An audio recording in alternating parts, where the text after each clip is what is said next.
Welcome to the Golden Feather. Grab a pint, a plate, and pick your seats. Your hosts, Vertek and Chibi Bree, are back from their latest adventure. Hello, everybody. Welcome to another episode of the Golden Feather. Today we have episode 99. And thus we have 99 episodes of Ashes on the Wall. Yes, thank you, Z, for that intro. Yes. I guess it went without her voice last week, I think, if I recall correctly. So hey, we got a fix for this week, right? Yeah. But anywho, me being Vertek, this here being Chibi. How are you today, Chibi? I'm good. How about yourself? Oh, fantastic. I mean, it's been so long since I've seen you, you know. I know. It's been forever. Hello, Ashes in there. Welcome in. Hello, Lord. Welcome in. Hello, friend. And especially feels like forever because we've been searching everywhere for information to talk about Ashes. Yes. There's not a lot to talk about Ashes right now, except for regurgitated topics, to be honest. Yep. But, I feel the same way. you know, down the road. We got an Alpha 2 coming up, right? Oh, I Nary, just keep dreaming they're going to announce it next week. You want to get on the podcast? Pop right over here. You have 99 problems and episodes and a problem isn't one. Not a bad idea. Where to go with that? Yeah, we were going to do, I got 99 episodes, or 99 problems, but Ashes isn't one, or something like that. And we're like, nah, that's too long. Yeah. It would be very awkward. Oh, percent, we are live every day, Friday. Percent. Nice. Thanks. Welcome to the tavern. Percent. Yeah, character inspection. Yeah, we got that one on our list of stuff to chat about, along with things like with the economy and such like that. Ooh, I got 99 problems. The Alpha ain't one. Yeah. Well. But that is the problem. Is Alpha is not a problem. Exactly. So that's part of the problem. It's a weird problem paradox. Case, right Alpha there. is one. Yeah, but it's not it's a problem Alpha paradox. 1. Oh man. So hey, question. Wood chip, hello, friend. Hello, Wood chip. Hello. Question? What four questions did you have? Is that a dagger in your pocket, or are you just excited to get inspected? Yes and yes. Got 99 problems and wild stars, everyone. Oh, yeah, Aww. yeah. Poor guy. Every fiber of my being agrees with this. Oh man, I was amused by Intrepid's choice of wording for this post on their Twitter. You know, that whole like, is that a mana worm in your pocket, or are you just excited to see me? The World of answer is Warcraft always classic yes. joke. Wait, why is there a mana worm in your pocket? Because why not? But yeah, character inspection. What are your thoughts on that? I don't know. I guess I don't really care. It's like a hit or miss thing. Like, yeah, sure, see what I have. That way you know that, you know, I might be somebody that you could go up against. But also there's like, oh, you don't have XYZ item. We don't want you in our raid. Also, wow, thanks. But, you know, it's... I'm very in the middle about it. I'm neutral, I think. I don't see any reason to not allow inspect, to be honest. Yeah. Tackle Z. Get her. Yeah, I agree with Z. I don't see any reason not to. I mean, there's a bunch of reasons to do it. I mean, for one, at least to a degree, and here's why I think it might be interesting if you go for the immersion and fantasy RP aspect, is if you can see what kind of weapon they have, but not exactly what it is, because it's like sheathed away. Unless it has a distinctive pommel or whatever. And I could see an inspect kind of hiding that away until someone like pulls out their weapon. But by the same token, I mean, you grind for gear, right? You try to get better gear and all that. Why not show off what you got? Why not just let it be there? Yeah. I don't know. I can't really think of any reason to not show it off. My only negative is literally because of WoW, with the whole, oh, you can't raid with us because of this X, Y, and Z thing. Like, you don't have the best in slot of whatever, so you can't raid with us. Ha. Curious in your opinions on narrative versus combat-driven MMOs. It's a good question. And chat, what do you guys think? Also, what chip? I don't know how to answer that, but I don't know why you weren't either, but that's okay. thank you. We don't Raid mind if you're not snobbers, subbed, as long as you stop by yeah. to say hi. Yeah, as long as you say hi once in a while. Yeah, raid raid snobbery is definitely real. But you know, I mean, and this always comes to mind every time when somebody brings that up as an issue for like, no damage meters, no inspecting, no this, no gear score, no this, no that, because people are going to exclude you based on that. They're going to find a reason to exclude you. I mean, if they're super snobby and super strict about it, they're going to have some way of testing what you can do or what you have before getting in. And the thing is, you just won't know why you didn't get allowed in, or you just won't participate in the testing. Yeah. And so you won't get in. The end result is the same. Why not just shortcut it? Why don't you That's want my view on it. Ashes of Nur? Also, I had to show everybody the cat, so I was just, don't mind me while I give Diva some FaceTime. And while she forces some FaceTime on me. She loves just forcing her face onto everything. At night when we're on our phones, she just pushes her face really hard into your phone, practically like knocking it onto your face. So, oh, that's fine there. Take your time. If someone sucks, you can tell. Yeah, and I mean, then there's also like the casual people, like, okay, maybe I just got a new job and I have some stuff that I have to try to pay off. So I got a second job and I can now only play very limited hours in the week, and that kind of prohibits me from getting top of the like notch gear until like most casual people are able to get to it. You know, I think it should say more of like your skill for joining in with groups than your gear specifically. But also, I mean, just saying, if I do decide to get a little feisty and I were to look at somebody's gear and I'd be like, oh, wow, yeah, they got way better gear than I got, I'm not going to try to pick a fight with them. Yeah, and that kind of falls into what I was saying. Like, if you're walking down the street, you can tell what somebody's wearing. Yeah. Sometimes you may not pull off like a designer because they may or may not like stamp their name all over the thing, but you can tell when something's a nice suit or a shitty pair of terrible torn jeans, or, you know, cheap shoes where the soles are falling off, not because they're old, but just because they're, you know, put together poorly. But if you just turn off inspect, it's like you're walking by someone in the game and you just kind of do this every time you see somebody.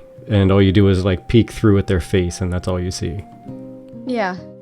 And that to me would just be weird if you couldn't just inspect and say, all right, what do they got on? At least let me see if they got a sword, because it makes sense. It's sticking out of a scabbard, and the thing's as long as most of their body is tall. Yeah. Yeah. Sorry, I'm literally getting cat hair all over my face. I'm gonna put her on the ground. There you go. Sorry, cat, you shed way too much for me. Hints for players: be honest. Guilds will snub, but others won't. It's a chance to get better at making friends. Yeah, pretty much. I've been in raids in Final Fantasy 14, and if people item level was 1 or 2 levels below cap, some raid groups were very snobbish. Yeah, definitely. I think Vertex right on in that people will find a way to judge players, whether that's an obvious way like inspection or some roundabout way it'll happen. Oh yeah, definitely. I mean, I just saw a post somewhere, or no, not a post, a conversation on the Discord today. Somebody talking about like, oh, like I can easily tell, I guess, when people are like here from Alpha because they'll have all this amazing Alpha gear to put on top of their clothes, and I'll just be here in my very newbie in-game content gear. And honestly, I have to say, there's been some stuff that they released that is in-game only that looks just as good as the stuff that you can get off the cash shop, if you want to call it a cash shop. The Dwarven Fortress armor, for one example. Dear Lord. Yeah. I've been kicked from raid groups for not having a certain achievement. Yeah, that's a feel. So the question is, how much work do you want to put your raid leaders through? And I mean, there's that, but then there's also like just in general, like it's not even like your raid leaders. Like MMOs are meant to be played with other people, but not everybody has a guild. Maybe some people just haven't found the right guild. So while you're in that pug stage, if you will, pickup group, you're gonna have groups that are like, no, like we're gonna be basically carrying you because we have way too much better armor than you have or whatever. And you know, who knows how this is gonna go through. Do they even have plans to have item levels? Like I don't remember. I just remember that they have a thing where it showed you it was better than what you're wearing. Yeah, the way it sounds like they're going about it is there's not going to be like visible item levels. There's not going to be any kind of damage meters. There's not going to be any way to gauge someone on what they have. And that's, I mean, it's kind of a shame in my mind. So I'm not sure. This question may be like, maybe we should at least allow them to look at the gear. Yeah. Let's see. So Ashes of Nera says the main reason I believe in no gear inspections at all is that I want character reputation to really matter in the game, and I want to reduce toxicity in the community. Yes, there are elitist people who will demand screenshots or gear links in chat if they can't inspect, but they will be the exception and not the norm. And that is the important part here. I want to establish it being an exception. It undermines the whole reputation thing. There's a risk involved in inviting an unknown player to your group. The reward is getting to know another person, for better or worse. Maybe they lied about how good they were, and now their reputation suffers for it to a much larger extent than simply being rejected due to perceived inadequate gear. Or they do well and their reputation increases among your group. Either way, it's based on their actions and skills, not an impersonal gear score-like system. I want that whole extra level of responsibility adding to reputation of characters and consequences. There, he says. I mean, I see where you're coming from, and I totally get the concept, and I could totally agree with the concept. 10 men. But a feather ain't one. I can totally see the concept, and I really agree with the spirit of what you're saying there, but I just don't think it's going to make a big difference. I mean, DPS meters or gear score or inspection or all of the above being turned on or off, I don't think it's going to make a big difference. The exclusive club is still going to be exclusive. The only difference is now you don't have any way of judging it immediately. Now you're going to have to put people through their paces before they can even raid. Like, hey guys, we're recruiting for a bench warmer for Thursday's raid group. Yes, I know it's Monday, but we got some tests you got to go through today and tomorrow, and maybe Wednesday. I mean, we'll see. But if you wanna join our raid group, you got to join us over here. We're gonna go do this thing where you got to kill a thing or heal a person at a certain pace. If you don't do it, then you can't raid with us.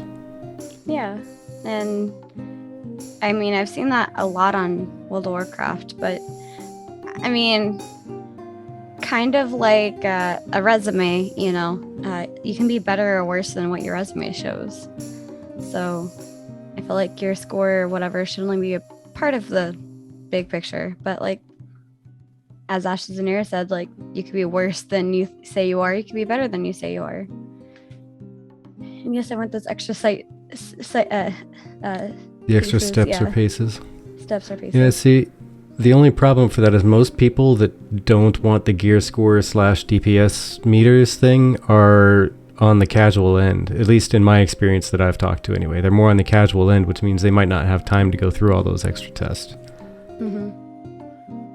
Laura says, I'm thinking from the raid leader's perspective. Sure, I might have most of a raid, but I would like some way to gauge pugs if I need to. And that makes sense.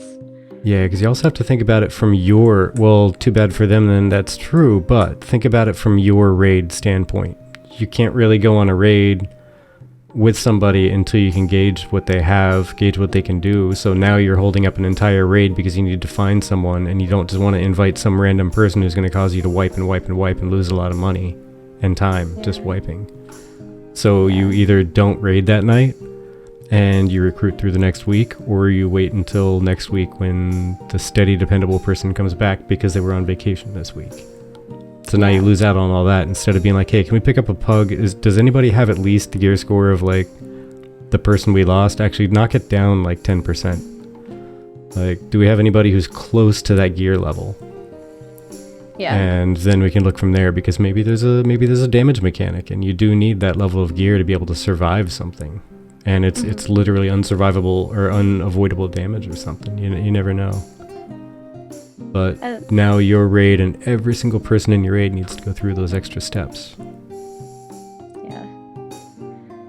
Poor Dante. Dante says, when I was a child, the kids in my neighborhood asked me to play with them and told me to be a goalkeeper when playing cricket with them. So I stood in front of the goalpost guarding for hours. Turned out cricket doesn't have goalposts. Just made me for the lulz. Ever since then, I've hated sports. No blames there. But Woodchip and Ashes and I are having a bit of a conversation, and this actually sparked an idea in my head, but first I'm going to read through it. So Woodchip responds to Ashes saying, you bring up reputation, so if a player doesn't meet the group's expectations, do you call them out publicly? Reputation goes both ways. Ashton says, yes, if they lied about it, not if they're new and are open and upfront about it. And so, like, here's this other thing. What if instead of gear scores, we based people only if they were in our groups off of like a reputation score, like how well did they learn? So if you're doing pugs and stuff like that, you're showing that like this person's a fast learner or whatever, so a high reputation you have. It means like, yeah, my gear may be crap, but I learned the mechanics pretty well or something like that. Like a way of being able to approve, and vice versa. You can be like, oh, that raid leader was a jerk. It needs a Yelp system for players. Yeah, right. Welcome back, Coat. How are you? Yelp system for players. I like that. But I definitely, you guys ever heard the story of Dante's corpse? Yeah, it was holding all of the group's loot. That can be, yeah, I know that can be gamed. Everything can be gamed. Like anything can be gamed, honestly. No, I'm thinking of a social score from China. Oh no. But it's like, I mean, in general, anything can be gamed. There's just ideas of going around it, you know, and maybe ways of trying to, I guess, say like, yeah, I've played with this person. They're a pretty good person to play with. I'd rate them highly if you're looking for a random to join your group. Because, yeah, there's nothing that sucks more than a group of people who are typically in a raid and then a one random who joins in who doesn't know any of the mechanics. And, you know, maybe you're more of like a semi-progressive raid versus a super casual one. And there's just nobody wants to sit there for hours wiping because people can't get down the mechanics, you know, or survive mechanics that they didn't get down, which I think is what the item score is supposed to be coming in for. But I mean, even item score gets gamed, really. People can, but if you combine it with inspect and see, that's part of my view on the everything is it's none of that stuff is supposed to be like the single one contributing factor. Yeah. Because any one of those things alone can totally be just tricked and fooled. You could have been carried or bought your way through raids by paying people real money to carry you through their guild or whatever, and you got really good gear. And now you have a great gear score, but you're an absolute trash player in that raid because you don't know how to do any of the mechanics at all. But you could have heroic level gear for paying some group like a couple $100 to take you, you know. But you use all the tools, combine it all together. Yeah. I get that, Ashner. Ashner says, I see what you're saying, and I don't personally want it to be scored, just word of mouth within your circle. But, I mean, that works when you have a circle. But think of the people who are maybe new and don't know how to find a guild or whatever. Or maybe their guild abolished or something. I don't know, left and they didn't want to leave the server or something. Like, so if they're by themselves, you know, how are they going to get that word of mouth out there, I guess? You know. Hi, Cash Fish. Welcome in. How are you? Oh. Dante's little story there. Yeah, I read it. Yeah, I don't know. Yeah, it would be like Florence opening the casket to a point, but at the same time, like, what is someone supposed to do to make sure that that doesn't happen to other groups? If you actually care about other groups, you're gonna say, hey, this guy's a douchewad. Like, said they had a certain amount of skill, they knew the fights, and they had gear and you know, practiced it enough to be able to do it well. And it turns out this is like their second time through here, and they don't have the gear that they need to go through. And I don't think they've ever seen the inside of this place outside of watching a YouTube video. Yeah. So, just so you know, yeah. yeah, I know the fight, watch the YouTube video once. Yeah, exactly. It could be one of those things. And just to protect everybody else's time, because they don't have a shortcut to be able to look and see if the person's capable / geared enough to be able to actually do it. They have to rely on tattletaling like that, though. Like, yeah, this person didn't know a single fight, didn't know nothing. Came in here and said they knew everything, and so we took them. That's the other thing, is I wonder what the replayability of some of these dungeons are. Like, we haven't even gotten that far. I can just see it now. It's going to end up being like trying to set up a raid. And okay, if you want to jump in the raid, go to our guild website and fill out the questionnaire for this raid. Questionnaire for this raid? What do you got to know the fights, man. At least up to where we're at. You got to know the fights. So there's a questionnaire. You got to go answer it. Oh, okay. That's going to now be the elitist thing. kind of theory crafting here, but like, what if the fight changes? Right? So like, they knew the original fight, but now the fight has changed because maybe they ran it last week, and since they're not trying to run it every day, maybe some AI things have changed where it was this way and now it's a different way. Like, it gets difficult, you know. You see, that's where, yeah, exactly. Whisper for survey, monkey link. See, that's where gaming developers just, there would be a certain limit to it. There were many fights that in many games that would change. So just like the one that comes to mind right off the bat is going to be, oh, what the heck was it? It was like the Dragon Master or something like that in World of Warcraft, where you would go in and there'd be five different dragons, and you could interact with like 2 or 3 of them at a time. And depending on which ones you freed, the battle itself would change. But there's only going to be so many truly dynamic fights like that.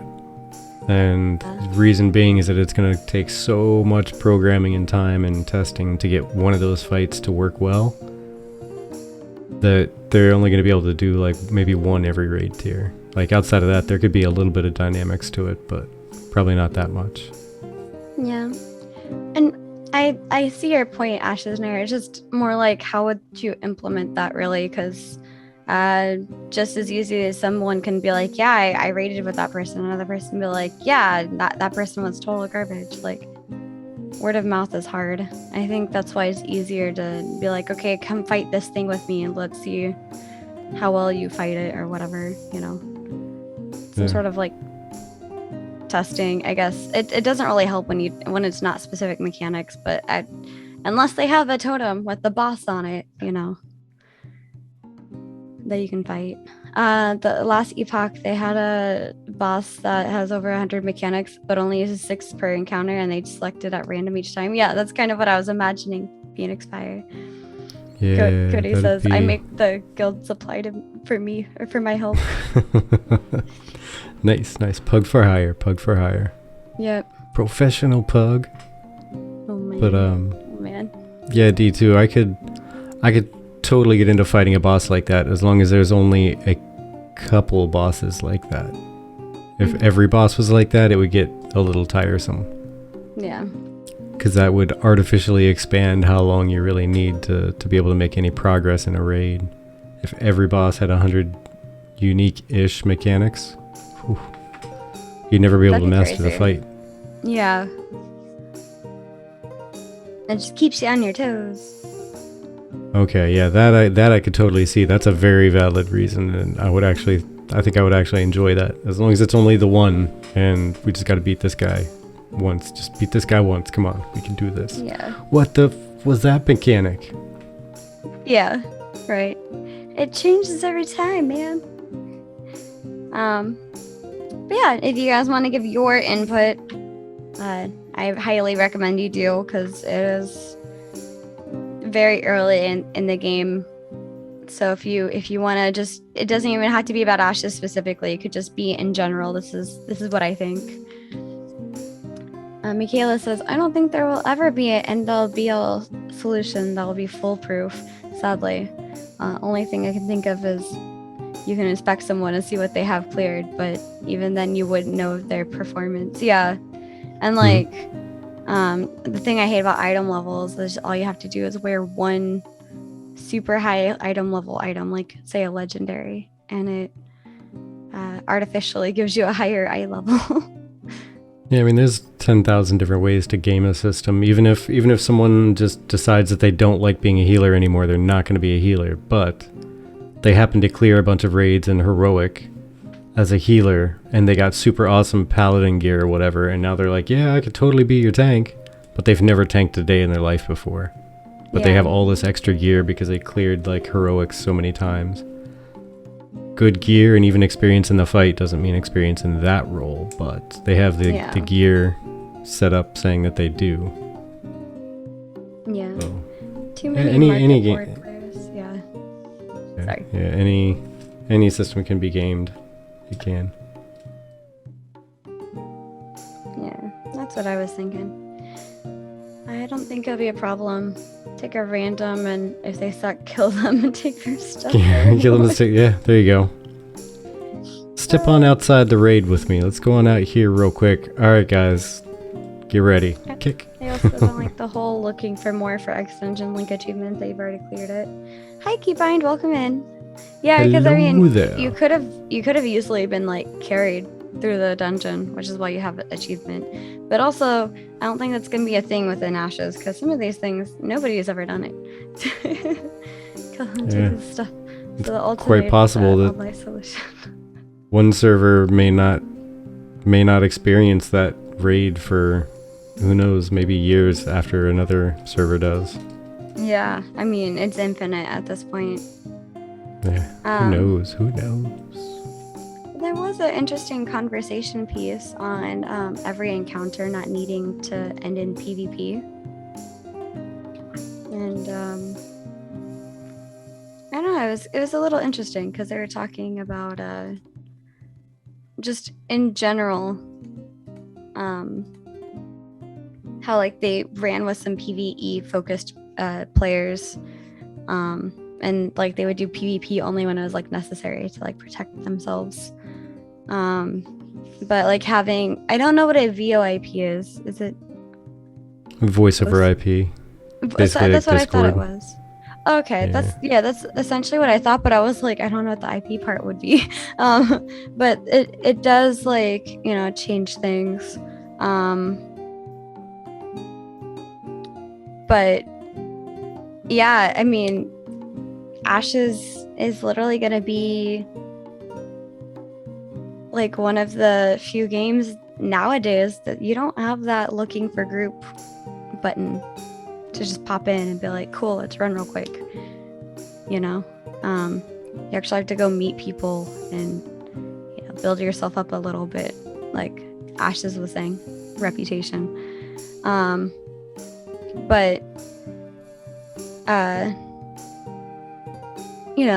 I feel like it's, I don't know, hit or miss for me. But what are your thoughts? Have you skimmed through it? This is a topic that comes up every once in a while with the proximity chat in game, and I'm kind of on the fence myself, because for one, yeah, it'd be pretty cool. Yeah, you could, bump into somebody. Hey, yeah, you're gathering too, huh? Ooh, yeah, this is fun times and stuff. Are you trying to get whatever? Are you trying to get plants? Cool, I'll run around with you and I'll do trees if that's cool.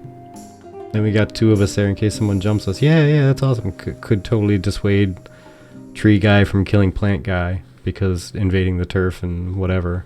Yeah. But at the same time, I'm not sure if it would be the grandest of things to get like TikTok memes in your ear every 10 minutes because you're running through a forest and there's somebody trying to like get kicks for YouTube gag content or something. Yeah. Or just trying to search around for people streaming and trying to get them TOS banned by playing terrible music or whatever over the thing. Because at that point, there's no way you can mod, like actively mod at that moment what's being said. You have to wait till it's reported. Well, get someone to get. Sorry, I had a theory that I want to run past you real quick. So we for my other channel, we played Goose Goose Duck recently, and you have the ability to do the thing where you mute yourself, yeah? So, or not mute yourself, but also like deafen so you don't hear them. And what if that was an option? Like you choose to deafen. Oh yeah, that's kind of what I was leaning towards with even if you have an option to turn that off, the moment you turn it on because you're like, hey, I'm just cool, I'm here with friends, and you get somebody like running through just doing terrible stuff or screeching in a microphone just to make people like cringe and grab their ears. Yeah. Oh, man. It would be kind of a bother, but yeah, and that's why I'm on the fence specifically, is because if you can't always turn it off, at that point it's totally up to you. And then if you're with a group of friends that you trust, you totally could just turn your VoIP back on and know that they're not going to blast your ears with terrible music. Just be in Discord and adjust their audio.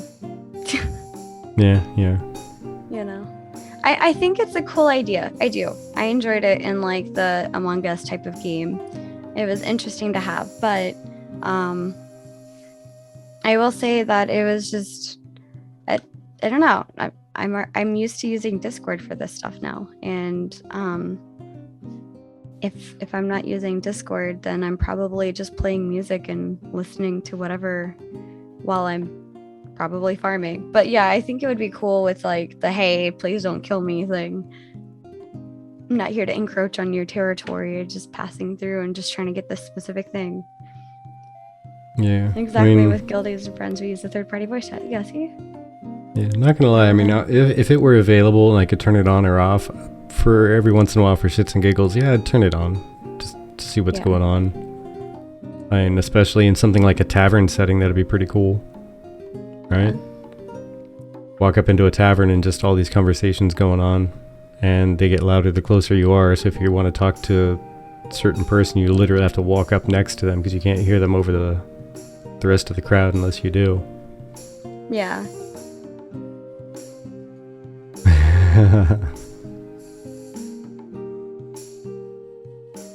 Yeah, lore. If they allow VoIP to work only for group members, that's fine for pugs. Yeah, I think that'd be fine. Like, I could see that being useful, but even then, like, you could easily have somebody that's like, just, I don't know. Like, there's certain people that like have a tendency to curse a lot, and then there's certain people that have that tendency to not enjoy the. Oh my gosh, Lolly, hello. I haven't seen that name in a while. I don't think it should be on in the game. Yeah, I know.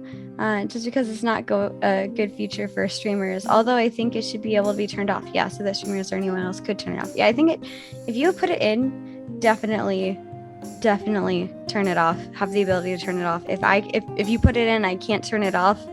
that's not going to be enjoyable, you know. Yeah.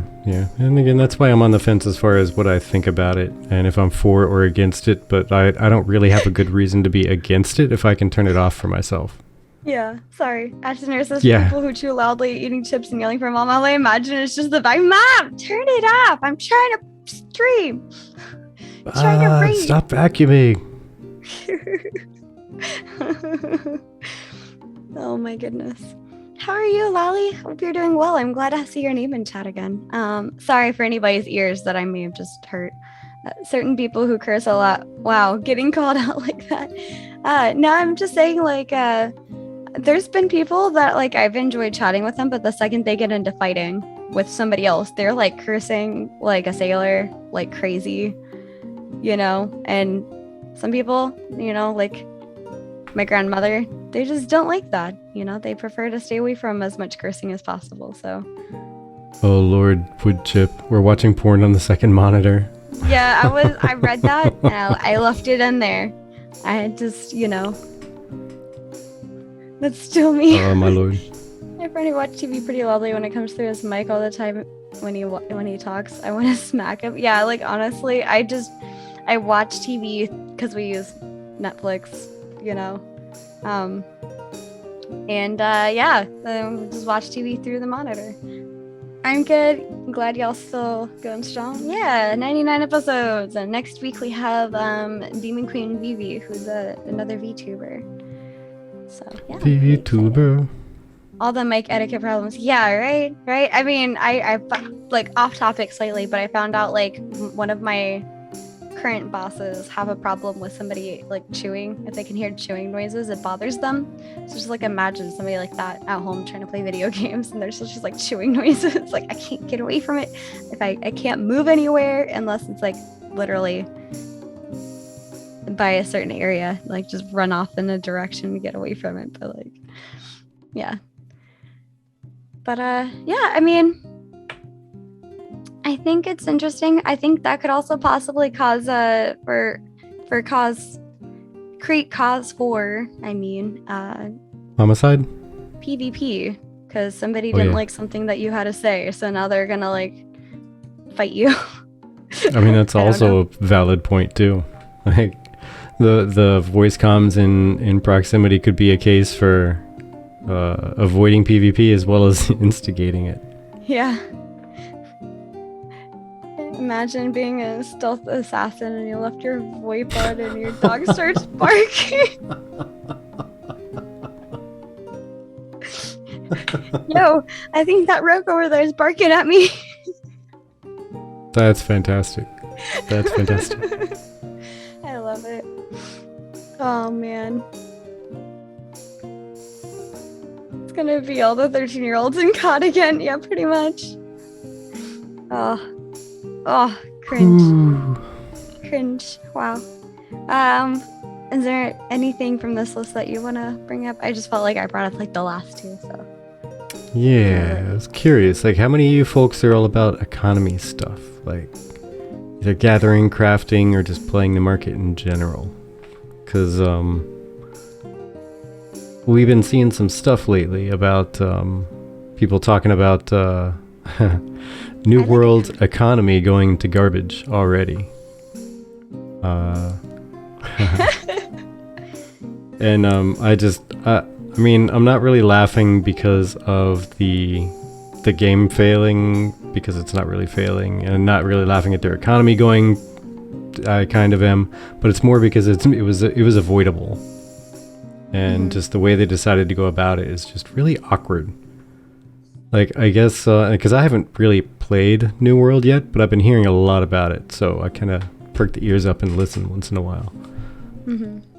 But yeah, the way crafting was designed, like, I guess you just get overloaded with materials, and now you can't really sell anything because everybody can gather everything to an infinite degree, and everyone can just craft anything, and you kind of have to for quests along the way, so it's not really like you, it's the opposite. You can't find anything. Yeah, Cupid, it sounds like you play, so please tell us what you're. Yeah, do enlighten me, because Go ahead. You need to level up material before you can craft high-level items. So low-level materials cost a ton. Oh, interesting. Can't expect the Yeah, biggest can't- company in the world to understand economics. Thank goodness Ashes forces crafters to interact with each other to accomplish anything. Yeah, and that's actually that YouTube video, by the way, is by Narc. It is the one that Vertec came across. If you're interested in what he has to say and his introspection of New World and Ashes, feel free to go check that out later. Hyperinflation. Yeah, I guess that's a thing.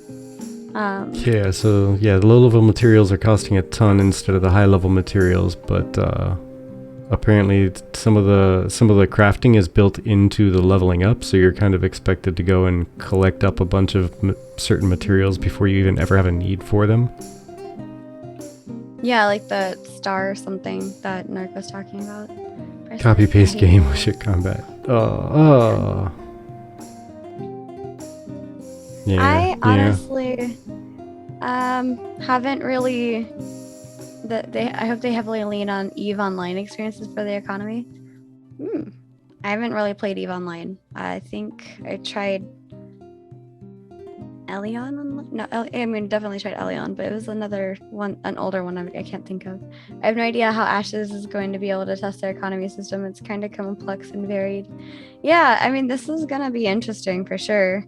I guess the way that you test it is like, I mean, I don't know if there is going to be a testing. Oh, sorry, my voice just did a weird thing. I don't know if there really is going to be like a testing outside of like, is this working? But outside of that, I think it's going to be completely up to, players. And good night, Z. Thank you for stopping by. I hope you sleep well. Have a great night. Thank you. Yeah, I think the economy is going to get as much testing as it can through the betas, because I don't think there's going to be a lot of the economy systems in Alpha 2. Yeah. But the Beta 1 and Beta 2 is going to be a ton of testing, and trial by fire afterwards. But I have a feeling that they're not going to say they're ready to launch the game until they know that they're very comfortable with where they're at in the testing. So if any of their economy designers are even somewhat wobbly on how it feels, they're probably going to not launch it until that's fixed. Yeah. But they're on the right path with a lot of stuff. Yeah. I like what Keybind just said, and it looks like Ash's narrow agrees. I think what matters is how they adjust the economy as the game develops. 99% chances it will be scuffed for the first month, which is fair. That's like every game. Yeah, I mean, there's that too, but also every server is going to be different right off the bat. What season is it where you are? What node did you start leveling? What is in your node that you started leveling? Are there going to be the basic stuff that's across the world in general, like the most common? And then is there going to be stuff that's like area specific? Or is it going to be primarily area specific? And your starting off items depend on what area you start in, which also depends on what you learn for crafting. Yeah, and then honestly, luck of the draw as far as how many people are hardcore crafting / market specialists on a server. There's going to be some hot zones just by chance, and then there's going to be some servers that don't really have people that are like super economy sharks. So oddly enough, that economy is probably going to be more stable because people are just like, meh, it's whatever, it's going to buy stuff and sell stuff and it's fine. Mm-hmm. But the market sharks are the ones that are going to drive prices in different directions to make them profit. Yeah. Lolly says, I think they mentioned plans for hiring or contracting an economist in a Q&A. Keybind says, yep, and because servers are different, they'll get varied experiences with economic problems. So hopefully they can encounter more problems faster, resulting in some servers getting problems fixed that don't even exist there yet. Makes sense to me. Sounds like from the old interviews that started watching again, they're putting a lot of thought into the economy. They're aware of the dangers. Yeah. And I mean, it's literally every server is a new world for Ashes. It's a new Vera. Steven said they had economists years ago. Yeah. Yeah, and that's gonna be the fun thing, is the way that they're doing everything so far is promising, at least. And I have a feeling that if the economy starts to go south at all, it's going to start in a small area with a small issue, and they're going to be able to, squash that before it spreads too far on too many servers at all. Yeah. Because it's all going to be localized auction houses except for economy nodes. Now, unless say a server ends up getting like 3 economy nodes and it's just basically one giant marketplace, I don't think it's going to be able to spread too terribly far too fast. And with everybody being kind of locked into only being able to be grandmaster of one specific thing in the crafting, then it's not going to allow everybody to start cranking out a lot of stuff. Like they can only crank out like the stuff that they have mastered, and if they want to do another like either was it gathering, processing, and crafting, they want to do a different one, they're gonna have to start another character, which means leveling it up to be able to go gather those high tier resources. Yeah, and I think because of the localized economy outside of the economy node itself, it's gonna make a big difference. Because fine, this is too expensive, I'll just go like 3 towns over, risk somebody killing me on my way back, or just go 3 towns over with nothing, grab the things that I need because it's cheaper there, and just craft whatever I need there. Like, I'll just Real World tried that with the localized economy. It may be more global at this point. Yeah, I think Albion had a localized economy. It didn't play too much though, so I don't remember it all. Yeah, that's fair. I mean, Ashes will have trade. Yeah, there's trade and stuff like that, like the caravans and things like that. So there's tons of room for diversity for sure, in terms of what we trade, how we trade it, where we trade it, seasons, because mobs have mats of their own. I'm just curious with all of that, and then on top of it, you can set tax rates and then turn that money into different things for a node. So there's gonna be so many sinks for money. Ash's economy equals just attack caravans. No need to buy stuff. Are there going to be naval caravans? I don't know if that's something that they have said whether or not they're doing.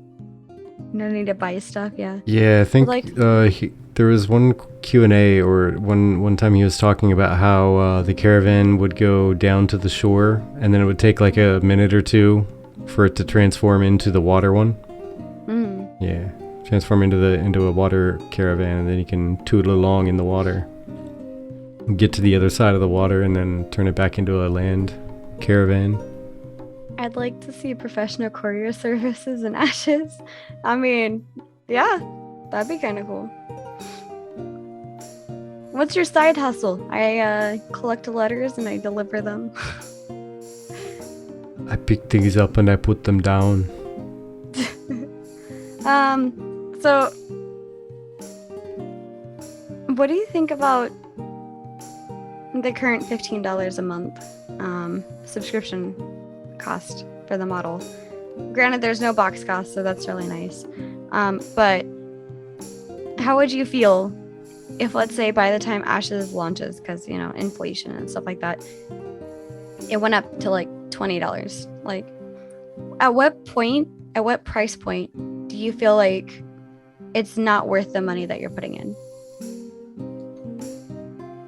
$100 a month. I'm totally lying. I would never get even close to that without thinking it was worth the money. Oh yeah. But hey, Ashes and Error, you and me, we're on the same page. Yeah. But yeah, $20 a month is whatever.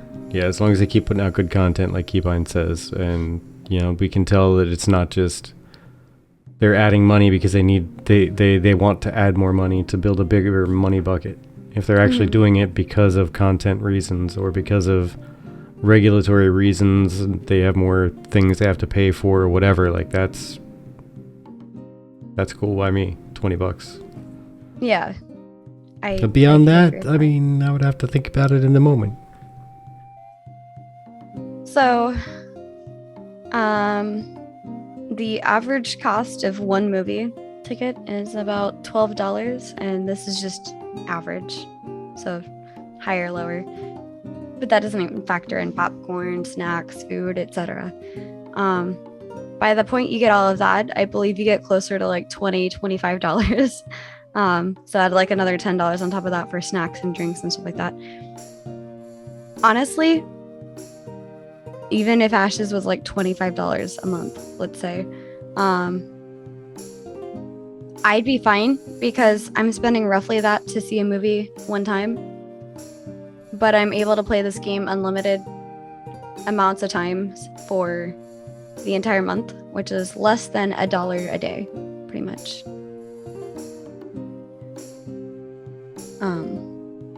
I could go for $50, but no cash out. Yeah, if they were asking $50 a month, then yeah, no cash shop. Just keep making those cosmetics and give them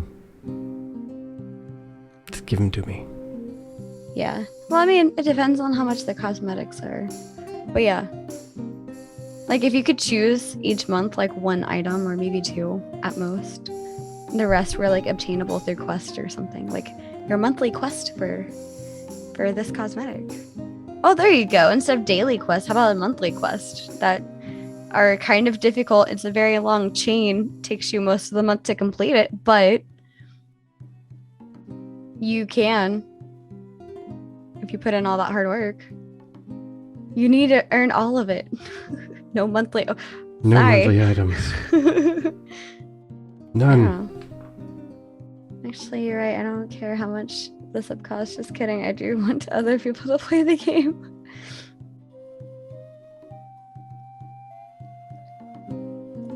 Yeah. Maximum prestige. Yeah. I mean, I definitely think you should earn it, you know.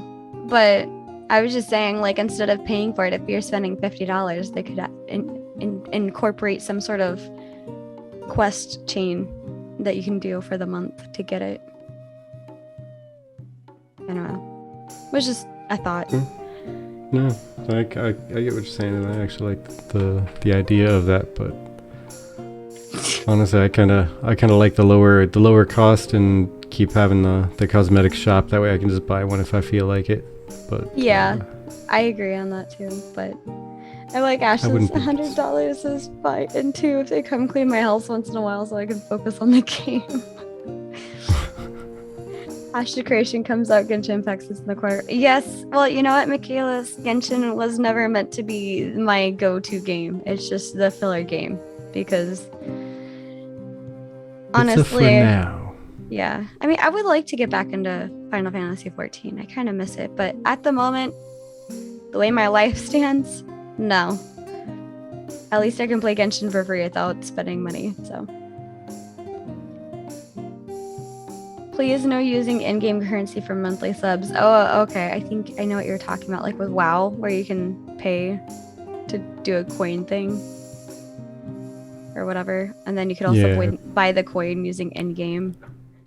Yeah, exactly. Someone can Ugh, that's pay to win right there. Yeah. Someone can buy a game from the online cash shop, sell it in game for someone else to buy with in-game currency, and there you go. Blizzard makes more money. Yeah, but I mean, honestly, I agree with you guys. As long as Ashes continues making quality content, I mean, I'd be fine with $25 if they had to at some point. But much more higher than that, I'd have to think, you know. I just really like the fact that they have no box cost. Yeah, you never know. We might be millionaires by the time the game launches. Never know. Never know. Anything could happen. I'm saving... Sorry, go ahead. Oh, I was just going to say, but the only problem is in order to win the lottery, you have to play it, right? That's I think the step that I'm missing. You gotta play the lottery to win it. You gotta play to win. I was hoping they were just gonna call me someday. Congratulations. I mean, some of them do. This person that you know nothing about is related to you and have left you with their will. All I need you to do is give me your bank account information. Mm-hmm. Yeah. I'm saving this other one for last because it ties into the fan focus. This one is about over enchanting attempts and failures and the RNG related to this. Just going by inflation compared to paying $15 10 years ago for a sub, $25 at release is close to the same. Yeah. What crypto do you think Ashes will have, JK? The Phoenix coin. That's my answer. But this person was talking about the RNG of Steven coin, Sandal coin. There you go. Yeah, I was gonna say Sandal coin. Ember coin. Oh, I like that one. 10 man. That's a good one. Abbreviated SNDL. Oh, that's smart. I like it. Smart. But I just sorry. On track. Wait, yeah. Actually, to divert a bit, like NFTs. Yeah, that could be a way that Intrepid makes more money if they created NFTs and sold them to be used as in-game art for your houses. Yeah. Could literally have a one-of-a-kind piece of art in your house on the wall. Oh my gosh. So random player 001 on the forums, who is the person that made this forum post, was talking about first they were asking if they've been finalized for no, we're in alpha 1, so no. But then also they're saying if you were attempting to enchant a weapon to a +6 or +7, and you fail, does that mean you drop down to +5? And this kind of demotion RNG is one of the main reasons I quit playing Aeon years ago. I wanted to bang my head against the wall. Failing an attempt to enchant it is acceptable to me, but making your item even worse in the process is one of the most frustrating things I've ever experienced in an MMO. And I agree. Although, stop for a sec. I was kidding. Steam just announced something about moving games with NFTs from this. Oh, interesting. But I mean, correct me if I'm wrong, didn't Steven say something like if you fail the enchantment, it breaks the item? Yeah, I don't remember if it was breaks or reduces the durability of. I think there was a reduce the durability of, and you had to get it repaired. Because I'm okay with that, as long as it's not permanently reducing the max durability. Yeah. That'd make me sad. But yeah, I've always hated the game systems where after a certain point the item breaks. I just take that as I'm never enchanting beyond the save zone. That's it. Yeah. It's okay if I fail and I waste my money, but yeah, I get that too. I hated BDO for that. Yeah. But Talents on the forum says it won't go down from +6 to +5. The item will be destroyed completely. And I don't really like that idea, to be honest. That's something Intrepid that you guys can put in your monthly Q&A, is the ability to destroy an item after that, because it really is demoralizing. Spending all that time and energy to get it to a +6 just for it to break completely. BDO did that, and I was just I think you were there. You were trying to help me get my item to a higher level, and I was so frustrated. I almost cried. That wasn't even worth crying over, but I almost cried. Yeah. Yeah. There's a safe enchantment, and after it could be destroyed. I think the terms being used might be a little bit disingenuous. The difference, and not necessarily on purpose, but I just don't think they should be referred to in two different ways. People are talking about enchanting in this thread and over enchanting being a separate thing. Yeah. But if it's an option for you to do to your equipment, why see it as something different? It's enchanting. You're enchanting up to a safe point, and then after that is risk included. But the power band is going to accommodate for that. when it comes to what raids are geared around and all that, like the more people that over enchant, the more common it's going to be, and the more they're going to tune games for that, or not games but raids for that. And then the more everybody else is going to have to do it. Yeah, Ash is near me too.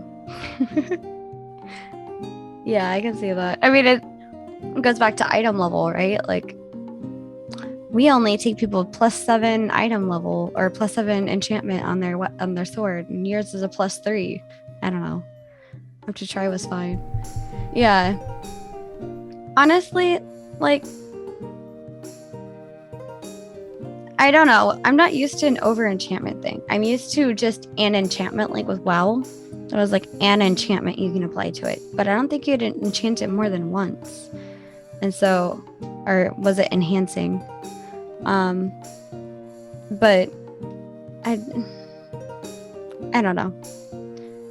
I definitely feel like this goes a good thing to go into a Q&A with Steven directly. Like, what can you clarify about what you mean by this, and what exactly do you mean by this in the first place? Yeah, I mean, I think there's something to be said with the interaction between Woodchip and Nera there about eliminating RNG, but yet there has to be some kind of RNG, or else it's just you have a direct path on everything you need to do. And hey, you as well there, Keybine. Thanks for stopping by. Thanks for joining us.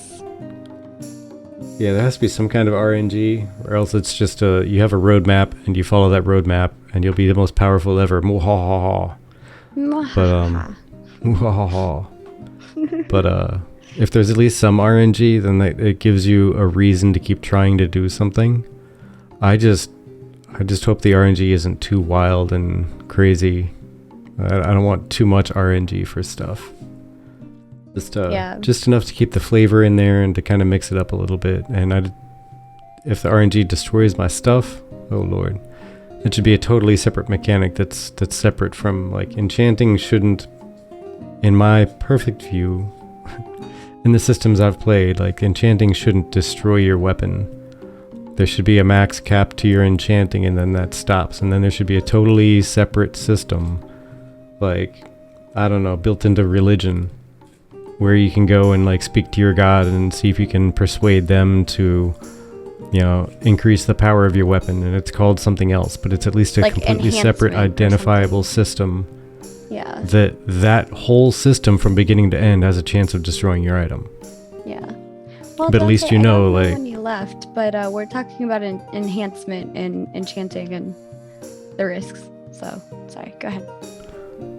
Oh, the risk of not having your item destroy is, yeah, money and time. Like, you go out and you have to farm all that stuff again and pay all that money again and just spend all your efforts on getting that stuff built up, but at least you still have your sword. What if you have, like, I mean, obviously the obvious answer to the question is don't do it.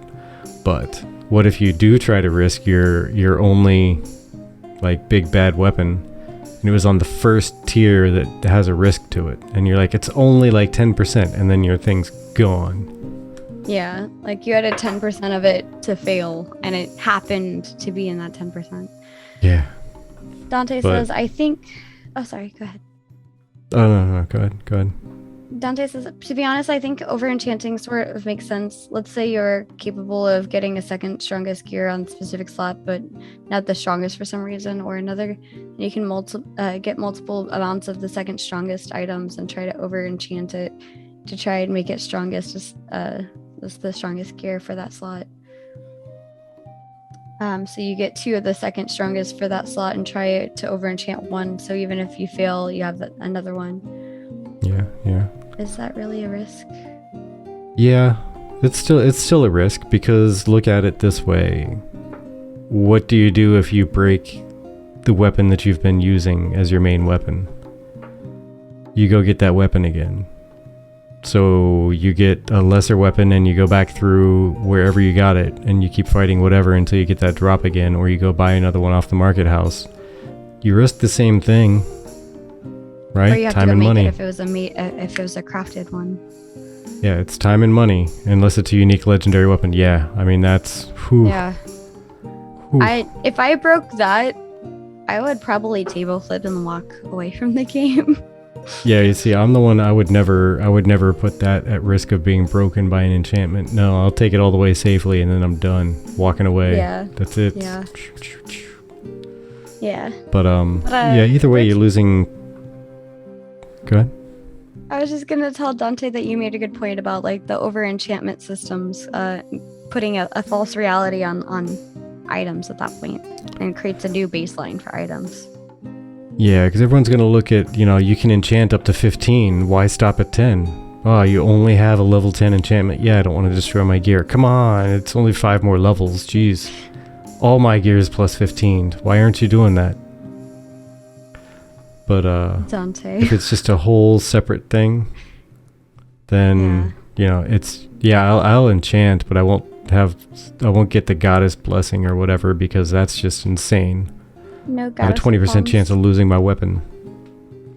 But yeah, either way, whether you destroy the weapon or not, you're still wasting time and money. That's what you're risking, time and money. Yeah. Which money just equals more time. So you're betting your entire gameplay experience during the gathering or the finding of that weapon and gathering of all the materials. But the only thing is, it's extra disheartening when the actual weapon you're trying to enchant is destroyed. Yeah. Even if you had to go farm out the exact same materials that you had to from the beginning of finding the weapon, and you had to find another copy of the weapon in order to enchant it, it's still more disheartening to lose the weapon and have to get the weapon itself again. Yeah. And that's the bummer part. And that's where I just think that separating it out to a second system instead of calling it enchanting, it's puts a different expectation on it. Like, I should push this all the way, because, it's there, and I have to, right? To be strong. Going back to you. Oh. Sorry, I was just reading Ashes of Nares thing there. That's because Phoenix is saying server hop to get another server's unique legendary, and that's what Ashes was like, double dog dare you to do it. I was just gonna change topics a little bit and go to an older guild gatherings that was posted last month that I think we missed, which is the app integration one. So if you had a phone app that integrated with your guild, what sort of things would you want from it or have it be useful? Maybe give a world boss or raid boss drop that gives 100% chance and 100% enchanting chance for any level, but only once. Maybe. Yeah, that could be pretty cool too. Yeah. But this app kind of I chose this last because Meow made a image of what they think the Ashes phone app would look like, and I thought that was really, really funny. So if here's the image of it, but if Vertec wants to pop it up there for people, it says hi again, friends. Thank you all for taking the time to stop by and share your thoughts on the app integrations. We had a blast reading through them all. Check out some of the top notes shared below. So since this is an older one, I'll go ahead and read through it. Majority of players are saying that they want notifications of events happening in-game. So example, like a node and siege events, general guild information, guild wars, and alerts from guild leadership. Many players express the desire to be able to use the guild chat in real time with the logs. So like if somebody's at work, but you want to be like up there with a guild chat while you're working, totally something I would never do on job. Of course not. Never. Of course not. Never. Players share interest in accessing character information such as their armor, skill trees, portraits, builds, character or general information, and interactive image of their character from the app. Guild leaders of Vera would love leadership capabilities within the app that would allow for bank management with bank logs, leader permissions such as starting and ending guild wars, and the ability to push notifications. And finally, there are players who would like access to their in-game and guild calendar, as well as see where guildmates are on the map along with their activity status. Yeah, Dante, I'm right there with you. If it had that, it would feel like home already. All that picture is missing is a text from Gigabit. If we are limiting it to guild interactions, I want chat, calendar, alerts, and guild management for the leadership. Yeah, sounds about like align with what they're saying. We're all thinking it. I was just the one who said it. And the one thing I would add to that, that list there, Ashes of Never, is raid management too. Mm-hmm. Even if they didn't end up taking and incorporating a solid API into the server to tell which raids are available and which ones are available per server, and give you the ability to both actually would be great. But yeah, DKP, I actually always preferred the EPGP, effort points, gear points. What is DKP? Because literally the only thing that popped in my head was Donkey Kong Party. Donkey Kong Party system, yeah. Dragon kill points. Oh, okay. Basically means if you've been in a raid long enough and killed enough somethings, you gain points, and you can spend those points like money to buy gear. I've only ever had like, first off, I'm sorry. That's why I had to ask. I didn't 50 know. 50 DKP minus. But for one, I haven't really been in guilds outside of like my own father's guild on like World of Warcraft, and outside of that, I didn't really play with people except for a bunch of randoms. And then that guy over there. Yeah, a bunch of randoms. And then I've only the only other thing I've heard of is like, hey, you as a person who's not very good at like fighting or whatever, you made a bunch of food for us for the raid, so like you get, I guess you would call it the effort points, but I think they called it like karma points or something like that. But yeah, that's what I'm used to, is something more along that line. So I'd never even heard of the other one. Yeah, I've always preferred EPGP. Because I like the whole, hey, I can't make it to this raid night, but what I can do is I can cook up a bunch of food for you guys going into the raid, and I can make it tomorrow night because I have a final tonight. Friend you haven't reported yet. Oh man. Nice. One of the greatest memory PG play. Nice. I like it. But yeah, I also like the, hey guys, do sandals smell? What? Please give gold. Noob 77, I've warned you before. But then how? Oh man. But yeah, if there were a guild thing, yeah, I would totally want a raid manager so you can actually have people sign up for raids and, you know, put a schedule up for the guild when raids are happening, when like gathering parties are happening. Because that used to be a thing. Cool. Gathering parties? Yeah. One of the guilds I was in, we had gathering parties and fishing parties where there would be some kind of a prize for the most whatever made or caught or what have you. Interesting. I've never heard of that. It sounds like a tournament more than a party, like party organized thing. It's more like whoever can catch the most fish wins. We'll see. That's the thing, though, is it would be everybody in a voice chat, and we'd all be like trying to watch a movie or something on nice. Netflix. And as we're watching the movie, we're supposed to be doing something like crafting or gathering or fishing. And then at the end of it, it's how many whatevers have you found? Let's go ahead and turn them in. At the end of the thing, turn them in. So there's conversation in movies to distract people and have fun, but at the same time, we're supposed to be accomplishing something that's going to help the guild in the end. Yeah. And who knows? Maybe you get like a purple from said raid that it's trying to support, but you know, the raiders didn't actually need it, but it's worth money. Yeah. Sorry. I'm purposefully not reading out loud. I'm just shaking my head at it. Just shaking my head at it.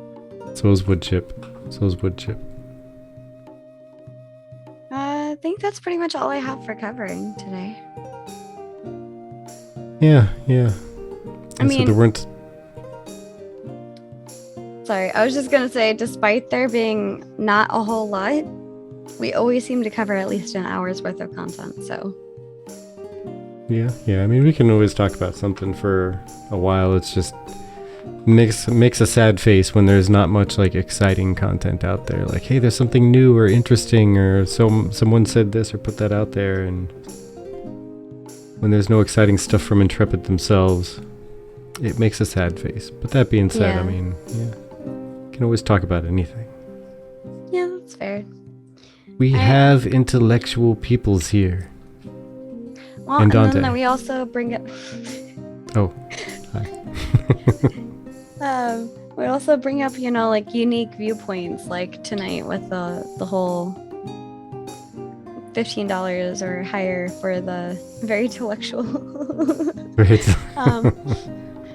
But like the $15 or a higher cost price, like per month, what would you be willing to like deal with? Things like that are interesting. And I don't know. I really do. I have to say, really enjoy the fact that even though there's no current Ashes stuff being made out, like people are still on the Discord for the official Ashes of Creation stuff and talking about things like I think somebody today was talking about mayors and stuff like that, and like just ideas behind it, like, oh, would they do this or would they do that, like more like questioning but also theory crafting behind it. So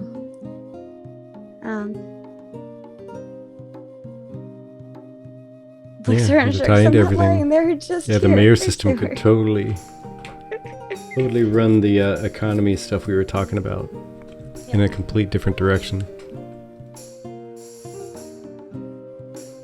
You disappoint me. You had an option to quote Ben Kenobi. Oh man. Star Wars. Oh no.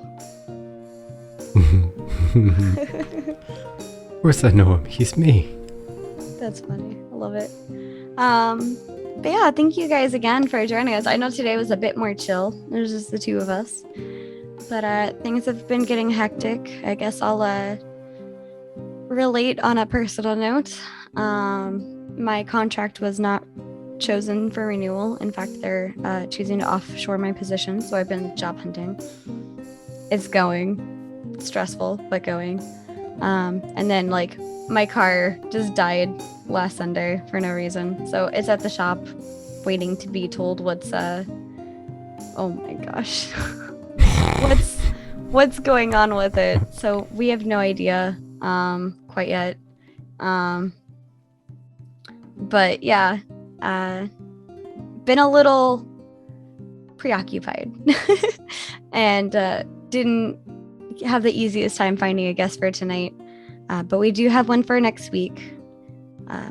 She knows Cabal, and I met her through somebody else, but found out she knows Cabal and she plays Ashes of Creation as well. It's all good, Ashes. It happens. It's a learning experience. It's been stressful, but it's been enjoying. So, oh, I'm sorry, Goat. But it just sometimes we do like just these one-on-ones, but I think with the lack of much to talk about, like it's just not really easy finding people to chat about Ashes all the time without being the same people over and over. But because there's some people I've talked to, like, hey, you want to pop on the show at some point? They're like, maybe when stuff picks up. Yeah. Right now, no, not really. Yeah. I don't want to be on any show. And I mean, that's fair. There's definitely in the past, like we're not, I guess, strangers to it.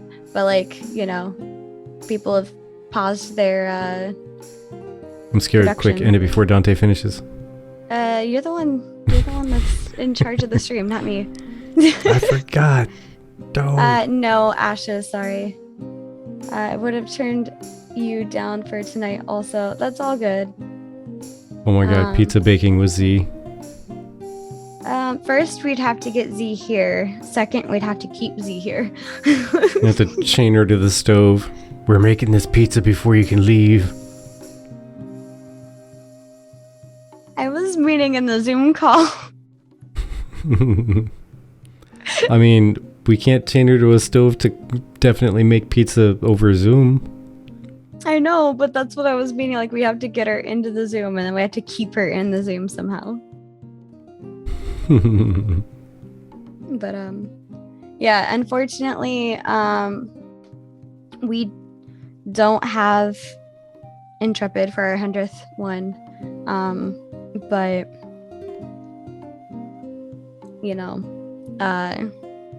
that's okay. We landed in October, when this was probably supposed to be last month. So because of the various things that came up, we landed a little later, and October, November is very busy for Intrepid, especially because next week is the 100th one. So we already have it filled, which is fine. Yeah. We happen to land in a very busy time. They got to get that Alpha 2 ready. And to be honest, I would rather them get the Alpha 2 polished and done well than have one of them on the show. So it's cool. That's why I'm trying to work up something interesting for the 101 episode, though. Because everybody does 100th episode. Everybody does. But I think the 100th and first lands on their live stream thing. Because it's around my birthday. Oh, I was just talking about Charity just us stream. doing something. Oh, okay. Okay. Not really having an Intrepid person. Yeah, they're going to be busy like for every week of October, November. December. Yeah, December. Because holiday. October is so busy because Glory Score competition. Yeah. Oh, the 103rd. 103 nodes. Also, isn't that the 103rd the Star Wars thing as well? Possibly. Hold on. What was the Star Wars cosplay unit? I'm trying to remember.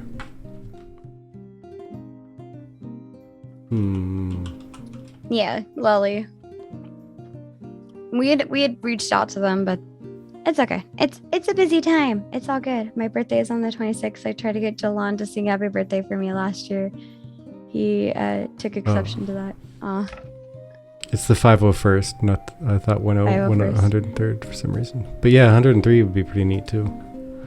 Yeah. But for that, we're gonna have to be like, all right, so we're delaying our 103rd episode for about 2 months. We won't be on air, or we're just gonna start counting again at 104, and then we'll return to episode 103 in a couple of months. What happened to the 103rd episode? It was removed from space and time. Yeah.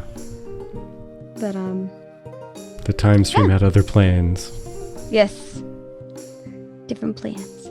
But and 101.1. We don't talk about episode 103. I love it. Ooh, we could hold it hostage. We could hold episode 103 hostage for Nodes 3. Oh, that's not a good idea. We won't release episode 103 until we get Nodes 3. That's not a good idea. Because that means we're definitely not getting Nodes 3 until well later. You'd be on 200 and some before you did 103. Yeah, exactly. Like, so we held it hostage for no reason. Oh, it's not that I don't believe in the nodes. I watched Steven's interview with BCG, and I don't know when Alpha 2 is coming out, so that you just don't know how long you're holding that hostage for at this point. Yeah, like Laura said, we'll be on episode like 207, and we're finally like, hey, you remember that one episode we missed a long time ago? Yeah, Ashes and Air, they put more nodes than they're supposed to have on it, so yeah, that'd be a funny and appropriately thematic thing to do. I approve. Alpha 2 is coming out after Alpha 1 and before Beta. Yes, Lolly, thank you for that insightful information. Betting my money that Intrepid outsourced Nodes 3 to Valve and the same day as Dota 3, Portal 3, Half-Life 3, and Team Fortress 3. Oh my lord. Okay. I mean, it's a good theory. Yeah, you know. Well, two people that we follow are playing Final Fantasy 14. Samurg is playing Elder Scrolls Online as per usual, and then Summit, we follow him. I don't know if you'd even notice our like small numbers, but apparently he's playing something called the Cycle Frontier. Good to know. Well, we have I love me some Kellen. Samurg. I think we've rated him like 3 times now in the past like month and a half. Yeah. So. We have Tech Deck, and we have Kale and Faye.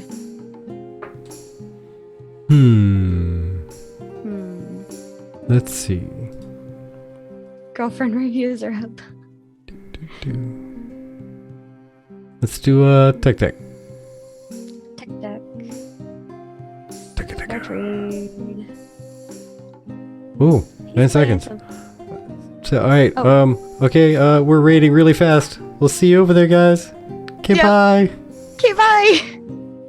Oh no, it's just ready to rate. Okay, never mind. Oh. It was ticking down super fast. I was like, wait, no, don't go so fast. All right, we can say goodbye slowly-ish in peace. Got me. You got me. It surprised me. All right. Oh my gosh. Anywho, thank you all for stopping by and hanging out with us and having such a lively conversation. Yeah. And thank you for giving us your input on these because, you know, today you guys are our guests. So you had a lot to say. We loved hearing it, as we always do. We always love hearing what you guys have to think and say about the game and ideas you have or disagree with, you know? So could be anywhere. It's October, Friday the 15th, and 2 weeks till Halloween. So you could be out doing scary crap. But you're here with us. Could have been anywhere doing anything, like kidnapping Z and making her bake pizza. But thankfully for both her and us, you're not. Because she would most assuredly blame us if she got kidnapped and forced to bake pizza. Either way, And with that, now our timer really is ticking down, so have a good day, everybody. see you next We love you time. all.